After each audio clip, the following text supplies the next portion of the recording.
গল্পকথার আসরে আপনাদের সকলকে স্বাগত। আজ আপনাদের জন্য বিভূতিভূষণ বন্দ্যোপাধ্যায়ের পথের পাঁচালী উপন্যাসের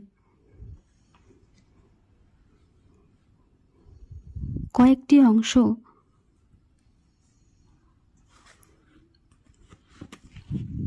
শোনাব।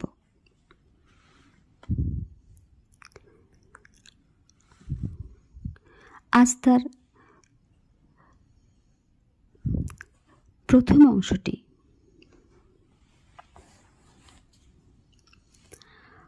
সকালবেলা 8টা কি 9টা। হরিহরের পুত্র আপন মনে রোয়াকে বসিয়া খেলা করিতেছে। তার একটা ছোট টিনের বাক্স আছে, সেটার ডালা ভাঙা। বাক্সের সমুদয় সম্পত্তি সে উপর করিয়া মেঝেতে ঢালিয়াছে। একটা রং ওঠা কাঠের ঘোড়া, 4 পয়সা দামের, একটা টোল খাওয়া টিনের ভেঁপু বাসি, গোটা কতক কড়ি। এগুলি সে মায়ের অজ্ঞাতসারে লক্ষ্মী পুজোর কড়ির চুপড়ি হইতে খুলিয়া লইয়াছিল। ও পাছে কেউ টের পায় এই ভয়ে সর্বদা লুকাইয়া রাখে।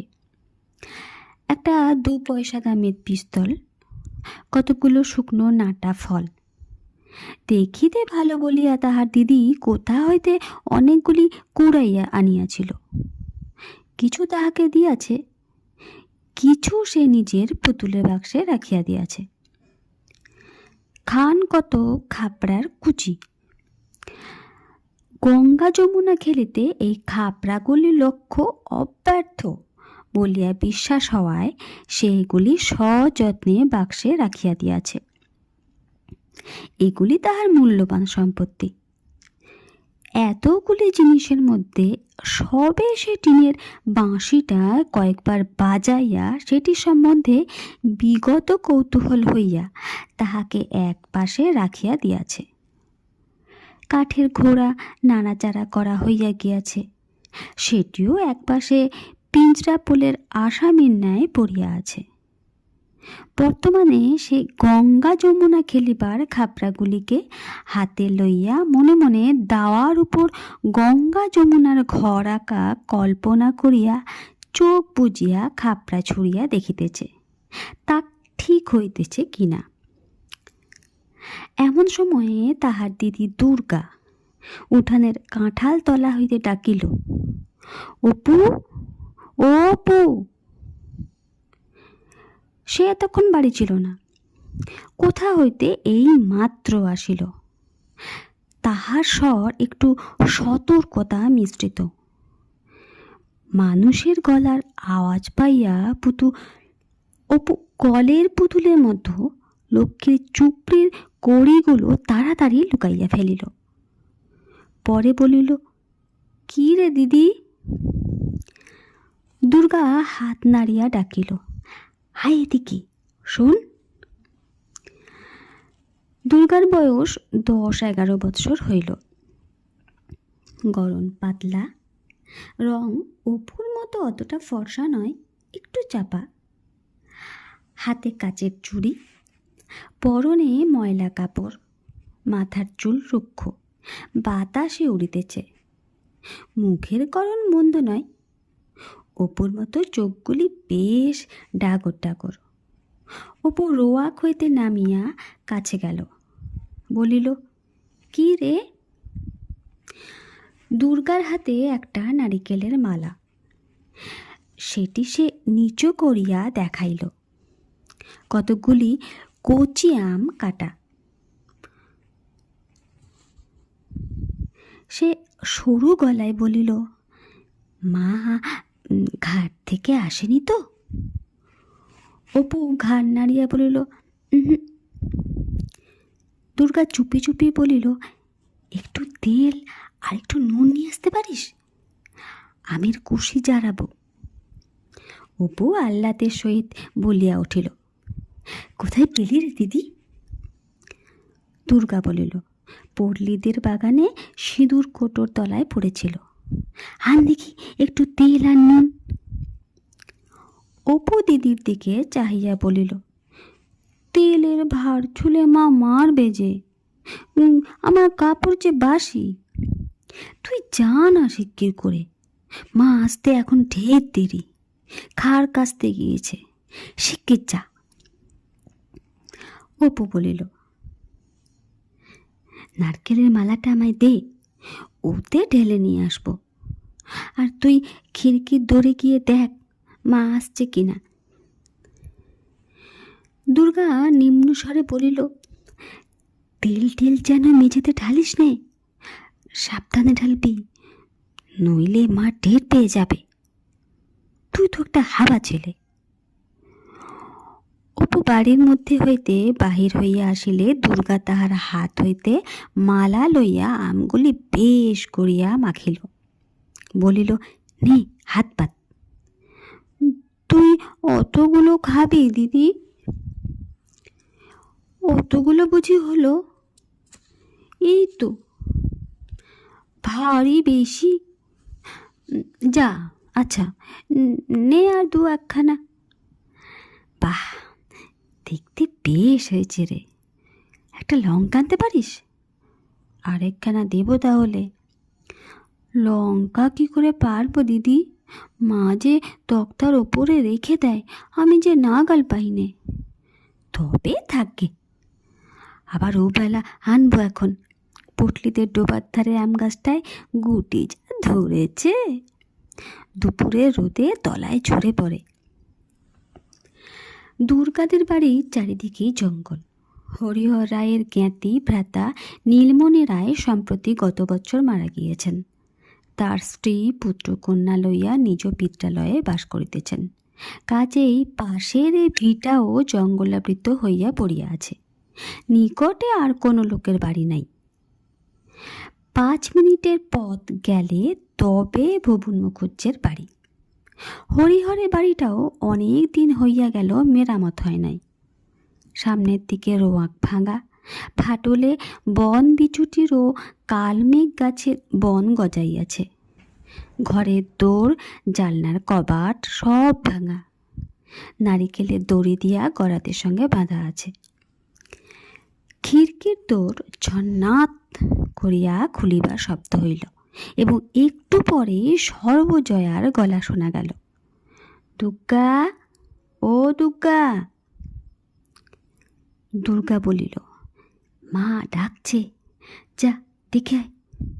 ওখানে খেয়ে যা, মুখে যে নুনের গুঁড়ো লেগে আছে, মুছে ফেল। মায়ের ডাক আর একবার কানে গেল। দুর্গার এখন উত্তর দেবার সুযোগ নাই, মুখ ভর্তি। সে তাড়াতাড়ি জারানো আমের চাকলাগুলি খাইতে লাগিল। পরে এখনো অনেক অবশিষ্ট আছে দেখিয়া কাঁঠাল গাছটার কাছে গিয়া গুড়ির আড়ালে দাঁড়াইয়া সেগুলি গোগ্রাসে গিলিতে লাগিল।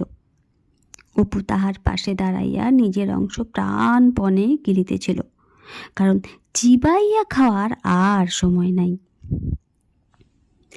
খাইতে খাইতে দিদির দিকে চাহিয়া সে দোষ সম্বন্ধে সচেতনতা সূচক হাসি হাসিল। দুর্গা খালি মালাটা এক টান মারিয়া ভ্যারেন্ডা কচার পার গোড়া দিয়া নীলমণি রায়ের ভিটার দিকে জঙ্গলের মধ্যে ছুড়িয়া দিল। ভাইয়ের দিকে চাহিয়া বলিল, মুখটা মুছে ফেল না বাঁদর, নুন লেগে রয়েছে যে। পরে দুর্গা নিরীহ মুখে বাড়ির মধ্যে ঢুকিয়া বলিল, কি মা, কোথায় বেরোনো হয়েছিল শুনি? একলা নিজে কত দিকে যাব, সকাল থেকে খাড় কেচে গা কতর ব্যথা হয়ে গেল। একটুখানি যদি কোনো দিক থেকে আসান হয়েছে তোমাদের নিয়ে। এত বড় মেয়ে, সংসারের কুটু গাছাটা ভেঙে দুখানা করা নেই, কেবল পাড়ায় পাড়ায় টো টো করে টোকলা সেদে বেড়াচ্ছেন। সে বাঁদর কোথায়? অপু আসিয়া বলিল, মা খিদে পেয়েছে। রোসো রোসো, একটুখানি দাঁড়াও বাপু, একটুখানি হাঁপ জিরোতে দাও। তোমাদের রাত দিন খিদে আর সারা দিন ফাই ফরমাস। ও দুর্গা, দেখ তো বাছুরটা হাঁক পারছে কেন? খানিকটা পরে সর্বজয়া রান্নাঘরের দাওয়ায় বঁটি পাতিয়া শশা কাটিতে লাগিল। অপু কাছে বসিয়া পড়িয়া বলিল, আর একটু আটা বের করো না মা, মুখে বড্ড লাগে। দুর্গা নিজের ভাগ হাত পাতিয়া লইয়া সংকুচিত সুরে বলিল, চাল ভাজা আর নেই মা। অপু খাইতে খাইতে বলিল, উফ, জীবনও যায় না, আম খেয়ে দাঁত টোকে। দুর্গা ভ্রুকুটি মিশ্রিত চোখ টেপায় বাধা পাইয়া তাহার কথা অর্ধপথে বন্ধ হইয়া গেল। তাহার মা জিজ্ঞাসা করিল, আম কোথায় পেলি? সত্য কথা প্রকাশ করিতে সাহসী না হইয়া অপু দিদির দিকে জিজ্ঞাসু দৃষ্টিতে চাহিয়া রহিল। সর্বজয়া মেয়ের দিকে চাহিয়া বলিল, তুই ফের এখন বেরিয়েছিলি বুঝি? দুর্গা বিপন্ন মুখে বলিল, ওকে জিজ্ঞেস করো না, আমি তো এই এখন কাঁঠাল তলায় দাঁড়িয়ে, তুমি যখন ডাকলে তখন তো।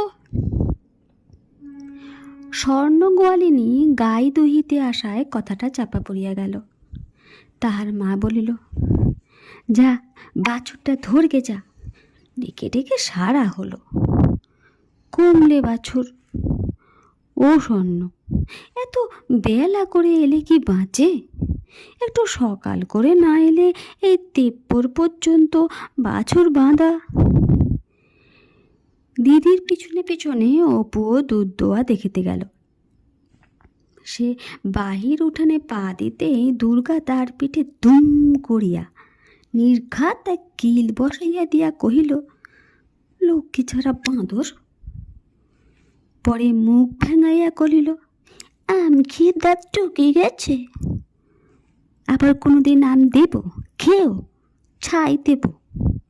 এই ও বেলায় পটলিদের কাঁকুরতলির আম কুড়িয়ে এনে জারাবো, এত বড় বড় গুটি হয়েছে, মিষ্টি যেন গুড়, দেব তোমায়, খেয়েও এখন।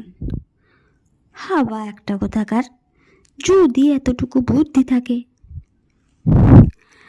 দুপুরের কিছু পরে হরিহর কাজ সারিয়া বাড়ি ফিরিল। সে আজকাল গ্রামের অন্নদারায়ের বাটিতে গোমস্তার কাজ করে। অপু জিজ্ঞাসা করিল, অপুকে দেখছি নে? সর্বজয়া বলিল, অপু তো ঘুমোচ্ছে। দুর্গা বুঝি? সে সেই খেয়ে বেরিয়েছে, সে বাড়ি থাকে কখনো? দুটো খাওয়ার সঙ্গে যা সম্পর্ক, আবার সেই খিদে পেলে তবে আসবে। কোথায় কার বাগানে, কার আমতলায় জামতলায় ঘুরছে। এই ৩৪ মাসের রোদ্দুর, ফের দেখো না এই জ্বরে পড়ল বলে। অত বড় মেয়ে বলে বোঝাবো কত, কথা শোনে না, কানে নেয় না মোটে। এই সময়ে মেয়ে দুর্গা কোথা হইতে পা টিপিয়া টিপিয়া আসিয়া বাহিরের দুয়ারে আড়াল হইতে সতর্কতার সহিত একবার উকি মারিল, এবং অপর পক্ষ সজাগ দেখিয়া সে ওধারের পাঁচিলের পাশ বাহির বাটিতে রোয়াকে উঠিল। উঠানে নামিয়া সে কাঁঠাল তলায় দাঁড়াইয়া কি করিবে ঠিক করিতে না পারিয়া নিরুৎসাহভাবে এদিক ওদিক চাইতে লাগিল। পরে হঠাৎ কি ভাবিয়া রুক্ষ চুলগুলি বাতাসে উড়াইতে উড়াইতে মহা খুশির সহিত পুনরায় সোজা বাটির বাহিরে বাহির হইয়া গেল।